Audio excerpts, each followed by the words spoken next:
বাংলাদেশের অর্থনীতি হচ্ছে ব্যাংক খাত ভিত্তিক। তো এই কারণে এ ব্যাংক, বি ব্যাংক বা সি ব্যাংক, ডি ব্যাংক, যেই ব্যাংকের কথাই বলেন না কেন, আজকে কিন্তু যিনি পরিকল্পনা মন্ত্রী রয়েছেন তিনি কিন্তু জানিয়েছেন কোনো ব্যাংকই আর পড়ে যাবে না। আপনারা অনেকেই হয়তোবা নাম ধরে ধরে ভিডিওর কমেন্ট বক্সে অনেক ব্যাংকের নাম জানতে চান, অনেক ব্যাংকের অবস্থা সম্পর্কে অবহিত হতে চান। তো পরিকল্পনা উপদেষ্টা ডক্টর ওয়াহিদ উদ্দিন মাহমুদ বলিয়েছেন কোনো ব্যাংক আর পড়ে যাবে না। ব্যাংকগুলোকে রক্ষা করতে অনেক টাকা ছাপানো হচ্ছে, অর্থাৎ যেই ব্যাংকগুলো দুর্বল বা যেই শারীরিক ব্যাংক হোক, যে ব্যাংকগুলোকে গত সরকার হয়তো বা ফাঁকা করে ফেলেছে, এভাবে টাকা দিয়ে ব্যাংকগুলোকে রক্ষা করা কঠিন হলেও কিন্তু এমন উদ্যোগ সরকার নিয়েছে যার ফলশ্রুতিতে ব্যাংক দেউলিয়া হবে না। রোডম্যাপ বাস্তবায়নের মাধ্যমে টাকা পাচার বন্ধের ব্যবস্থা এবং ব্যাংক রক্ষার কাজ করা হচ্ছে। আপনারা অনেকেই ভিডিওর কমেন্ট বক্সে নাম ধরে ধরে ব্যাংকের নাম বলেন, কিন্তু আমার কিছু সীমাবদ্ধতা থাকার কারণে ওই ব্যাংকের নাম আমি বলতে পারতেছি না বা এই ব্যাংকের নাম বলতে পারতেছি না।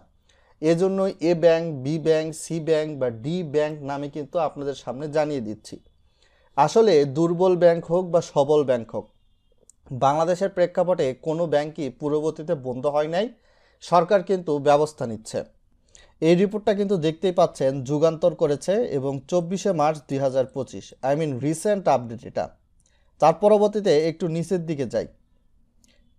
পরিকল্পনা উপদেষ্টা বলেন সরকার ব্যাংকগুলোকে রক্ষা করার চেষ্টা করছে, এছাড়াও হুন্ডির মাধ্যমে টাকা আদান প্রদান কমেছে, প্রবাসী আয় তাই বেড়েছে।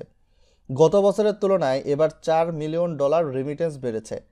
টাকা পাচার কমেছে সেটা তেমন দৃশ্যমান হচ্ছে না, কারণ বিদেশি বিনিয়োগ সহ বৈদেশিক সহায়তা কমেছে। কেননা এ অস্থিরতা কেননা এ অস্থির সময়ে কেউ বিনিয়োগ করতে চাইবে না। তবে এত কিছুর মধ্যেও রপ্তানি আয় বেড়েছে, জিনিসপত্রের দাম কিছুটা হলেও কমেছে। তো পরিকল্পনা উপদেষ্টা ব্যাংক সম্পর্কে আরও জানান, পরিকল্পনা কমিশনের অনিয়ম কতটুকু বা যতটুকু প্রকাশ করা হবে তত স্বচ্ছতা বাড়বে। আগের সরকার যেসব অর্থনৈতিক কর্মকাণ্ড করেছিল তাতে অর্থনীতি মুখ থুবড়ে পড়েছিল। এতে করে সরকার টিকে থাকতে পারত না, টাকা ছাপানো, টাকা পাচারের ফলে অর্থনীতির রিজার্ভ থাকতো না, বৈদেশিক লেনদেন ঠিক থাকতো না, ব্যাংকগুলো খালি হয়ে যাচ্ছিল, শেষের দিকে ব্যাংকগুলো খালি হয়ে যেত।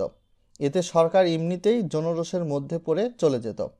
তিনি আরও বলেন গত সরকারের আমলে দেশের অর্থনীতি যেভাবে খাদের কিনারায় গিয়েছিল সেই অবস্থা থেকে ঘুরে দাঁড়িয়েছে, এরপর হয়তোবা আরও ঘুরে দাঁড়াবে। বুঝতে পেরেছেন?